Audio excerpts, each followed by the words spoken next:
You can also go and sit in a bar, do some après afterwards, and still look really good. I don't know what the formal name for it is, but they've got what I call like a stripper zip on it, and then a full-on like hat for when I'm sitting in the bar when I'm finished.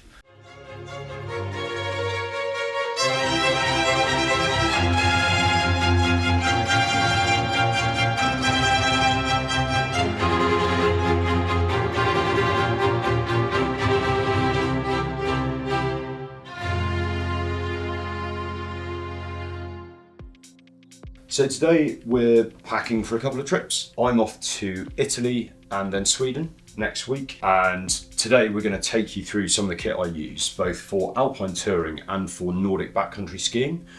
And it is largely the same. First stop next week, 8 days in Champoluc in Italy. It's like the bottom of the Matterhorn.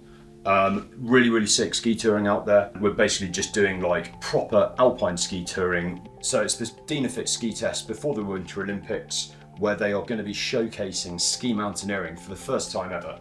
And we're really lucky to be going out and getting to test some of the skis that their athletes are going to be using later on in February during the games. This is all the clothing that I'm going to be taking for 8 days worth of ski touring. To go through in order, base layers. Really simple. Leggings, hooded, zip up top, and obviously a couple of pairs of pants. First layer to keep you like warm enough, but at the same time when you're moving, hopefully relatively quickly, up the hill, you're not going to be like too sweaty, even if it's quite a nice bright sunny day, all of that. So that's your base layer, one against the skin, basically just a bit of a thermal layer. On top of that, I've got a selection of trousers. So dependent on what the weather's doing, I've got a soft shell touring trouser, not waterproof, is pretty windproof, quite lightweight, tiny bit of insulation there. I've got a hard shell Gore-Tex over trouser there. So that can be worn straight over the top of the leggings, or you can have like an intermediary layer in the middle. I don't anticipate it's going to be that cold, so I probably won't bother to do that. And then I've also got a pair of like proper mountaineering salopettes. Certainly won't be moving quickly in these, but they are a little bit more rugged. If we want to do anything, within a tree line or a long tour or anything like that, these might get trotted out. In addition to all of that, I've also got a pair of over trousers. What they've got, I don't know what the formal name for it is, but they've got what I call like a stripper zip on it. So you can do that all the way up, and basically if you're already wearing your skis, you can put these on like over the top of your skis. So you can put the over trousers on without actually having to take the skis off. These were really good sort of all-in-one solution for if the weather's getting a little bit shitter. We've then got literally on the sort of top half, exactly the same principle. So we work on a layering system the whole time, and it basically just means that we can really quickly and easily adjust to whether it's hotter or colder. I tend to layer more on the top. Like my legs don't really get cold. On the top, I've got a little bit more insulation. This is a soft shell layer. So that's like a mid layer, nicely insulated. If it gets cold and I'm going like down the hill in particular, I might put that on if it's not too cold. I've got slightly thicker, again, sort of over jacket there. So that will be kind of either or on those two. And I'll just, see what the weather's doing when I go out in the morning and pick one, shove it in my day sack and go from there. I've got two different types of hard shell here. So one is basically very lightweight, pairs with these trousers. One is much more heavyweight, much more robust, pairs with these trousers. So these are the layers that I was wearing when I was down on Antarctica. They're still not that warm and insulated, but they are very rugged. And then last of all, in terms of the sort of top layers, I've got a down jacket. That is going to be something which I'll put in a stuff sack. So that'll pack down really small. And then when we finish touring, when we've got to the top of the hill and we want to ski down again, that will go on probably just over the top of everything else, as long as it's not like hammering it down with rain or something. And that'll just keep me warm on the descent when I'm obviously not working as hard. Final few bits and pieces we've got here, nice thick ski mountaineering socks. So they're nice and thick, they're nice and insulated, but they're also not too warm, because obviously you are working quite hard. You don't want your feet to be like sweating too much. Variety of different gloves. I find that like my fingers are the one thing that if they do get cold, they get like really cold and they stay cold. So I use liner gloves quite a lot. I've then got a much thinner pair of ski mountaineering gloves. So they're really nice using on the poles, gives you lots of like feel to it, lots of haptic feedback from your poles. So these are really nice to climb in. And then again, I've got a much thicker pair of guides gloves. So these are pretty old and discolored, as you can see, but they're also nice and warm, and it means that if my hands do get cold, I can just like bang them in there and then we're done. Finally, head and neck wear. So I've got like a slightly warm like buff that I'll wear around my neck, and then dependent on what the weather's doing, basically everything from like thin, sort of almost like a running headband for real like proper ski mountaineering style stuff, slightly thicker for ski touring, slightly thicker again for ski touring on a bad day, and then a full-on like hat for when I'm sitting at the bar when I'm finished, basically. But that is literally all of the kit I use for like 8 days worth of in and out of resort like alpine ski touring. So most of that's going in the bag. Some of it will stay out because we're going to use it again when we move on to Sweden. So this is the other half of the clothing for the trip, and as you'll see, like a lot of this is the same clothing. So like when I pack, I basically pack sort of one trip at a time, but particularly for these multi-day trips, really useful to then just put everything away that you're going to use for one section of it and bring everything back out, because then there's no like confusion in terms of, oh, have I packed that or not, or whatever.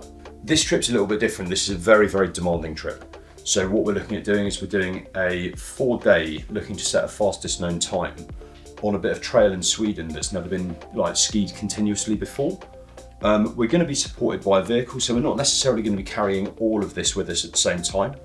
However, there are long sections, like 70-80 kilometre sections, where we'll have no access to support. So we are going to need to carry enough with us and be wearing enough to be able to deal with basically whatever the weather does to us. Swedish weather in the mountains is like notoriously changeable, and you can get like a 30-degree temperature swing between day and night. So we need to make sure that everything we're carrying and wearing is not only warm enough to allow us to deal with all of that, but is also lightweight enough that we can actually carry it without like piling in. Going from the bottom up this time, because it makes life a little bit easier, I've got basically a selection of different types of undergarments, and that's so as soon as we get to the start point, we can basically see what the weather's like and dress accordingly. So I've got everything here from a pair of running underpants. I've got some quite thin, like merino underpants, which will sort of be like my default layer. And then I've got a set of like turbo thick. These things really are like quite thick and heavy. The underpants that I used for the South Pole, just in case the weather's like really bad. Because if I dress with a warm enough base layer, then hopefully I won't need to put on too many layers over the top of that. Similarly, I've got like same selection, lightweight leggings and then thicker leggings below that. And then for the top, exactly the same. I've got basically a lightweight base layer and then a much thicker one. That thing's like putting a jumper on basically. What you'll notice with these base layers for the top half is they've got a pocket sewn into them. So that is a sort of stomach pocket basically. And what that's for is if the weather's really bad, then effectively all the batteries in your electronics are going to get really cold and they're going to lose charge. So what you do is you take the batteries out of the electronics that you can, or you just put the device itself into that chest pocket and your own body heat will keep that warm. So my mum, because I can't sew very well, sewed some chest pockets in there for Antarctica for me. So that's what those are for. So moving up to the next layer now. So this is kind of the layer that's going to be doing most of the work. Legs wise, I've basically got one set of like warm enough trousers. These will do me perfectly well if the weather's like pretty like temperate. If it gets a little bit colder than that, then I have got the same warm over trousers that I'll use for ski touring. These can be used for ski touring as well. They're just not waterproof, so they're not as good in alpine conditions. And then the same Gore-Tex overlayer as well that I use for alpine touring. So all of this stuff is basically different combinations will give me different levels of warmth, but all of them are pretty much like lightweight, waterproof to an extent. They do like a similar job, and you basically put more on if it gets cold. So moving up to the top half, basically exactly the same system. This is like an outer layer. So this will take the elements. This is a ski mountaineering top that I use for backcountry touring as well. And then we've got our mid layer as well. This mid layer will fit underneath that. So basically if it's warmish, I'll wear just that. If it's coldish, I will wear that with that on top of it. Couple of like slight differences here. This is a running windproof layer. So this is just super lightweight. It weighs nothing at all. It's basically like a plastic bag. This is something where if it's not raining or snowing, so I don't need to be waterproof, then I can basically leave my Gore-Tex in the vehicle and just take a windproof layer with me. This windproof weighs about 100 grams.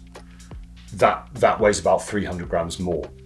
Doesn't seem like a massive weight difference, but when you're looking at carrying that over the course of like 3 or 4 days, 190 kilometers, that weight difference makes a huge difference to the amount of energy you're using. Finally, we've got like the insulated layers. So again, with this, it's all about weight.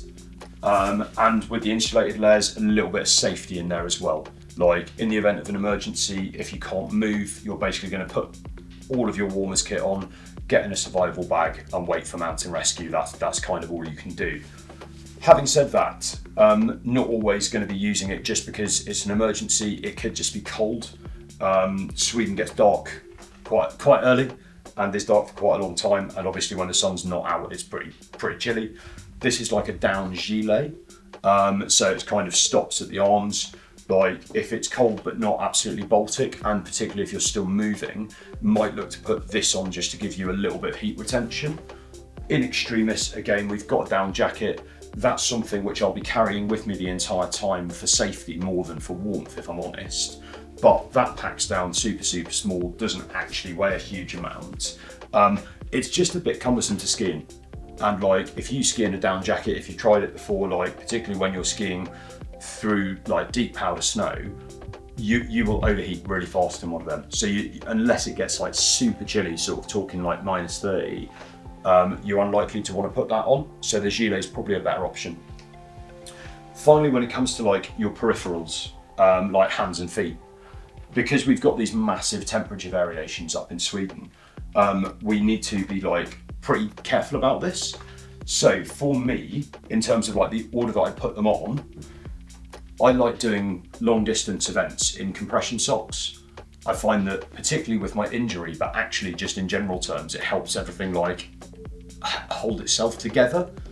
So there's kind of less muscles flapping around and stuff, less chance of injury, I think. So I like wearing compression socks. The science is vague on them. This is simply something that I've become accustomed to doing and it works for me. Over the top of them, I've got a set of liner socks. These will help keep my feet a little bit drier because it'll wick moisture away, and it also just keeps them a little bit warmer. It's another layer. Outside of that, ski mountaineering socks. If it gets super cold, I've got 2 pairs of really super thick, like these are heavy, thick socks. I won't be carrying them with me on the trail, but if I want to change my socks, particularly if it gets really cold, at the vehicle, these will be like super warm. First thing with the hands, these are a set of wrist gaiters, and basically they sort of go on like fingerless, like long gloves. So they go up to about here, and they basically provide you a warm layer between the end of your sleeve and the cuff of your glove. Liner gloves, again, I always wear liners because I get cold fingers. Slightly different gloves. These are like a waterproof leather. I call them like a work glove. So they're quite nice and thin, so you can still do things. But they're also like warm enough that if it's not too cold, skiing in these is pretty nice. You can still use the pole, you can still use a cross-country grip with it. And then these are like, I'm not bringing my guides gloves to Sweden with me because I want something that can go warmer. These are a 3-layer mitten. So the way these work is they have basically a Gore-Tex outer shell and then 2 inner shells. So you can effectively play around with 3 different layers and adjust like how warm you want it. If it's really like not particularly warm but very windy, you can just ski with the shell, and that's a Gore-Tex shell. But then you can basically build up the layering as you go to adjust, and when things get super cold, these will keep your fingers like bombers warm. And then finally, like headgear, exactly the same as with Alpine ski touring. You know, just basically prepared for anything, different series of thicknesses, bobble hat when it gets really cold. And then obviously if it's like colder than that, super windy, I've got about 4 different hoods on different items. So we'll revert to like hoods over hats if it gets like super cold and windy. One of the reasons that I really like the Dynafit kit is because it is world-class ski mountaineering equipment. You know, you can see that I'm using it for 2 like similar but different events. One of which in particular is going to be taking place in more extreme conditions than you're likely to find in a ski resort. So very, very versatile equipment. The other thing that I like about it is it just looks good. You know, like it's bright colours, which obviously is great for safety, but the reality is it's not essential. Like this jacket and these salopettes, which you can do like any type of resort skiing in. You can also go and sit in a bar, do some après afterwards, and still look really good. Like the clothes are cut well, but they also look stylish too. And I think for me, that's a really big thing. Like for a long time, mountaineering kit in particular just looked like putting plastic bags on. It was like really shapeless and just looked really shit. And there's kind of no excuse for it and no reason for it. And actually being better fitted means the garment not only serves its purpose better, but it means it's more versatile for you as the user as well. So for me, like, yeah, one of the reasons why I really like this brand is because their clothing, like, you look good, you feel good, so you ski well. That wraps up the clothing side of things. So like, subscribe, I don't care, but there will be another video coming out at some point that goes into more detail about the type of kit I use, the type of equipment I use when I'm doing an expedition and a training session like this. So if you don't do anything else, be sure to tune in to part 2 coming soon.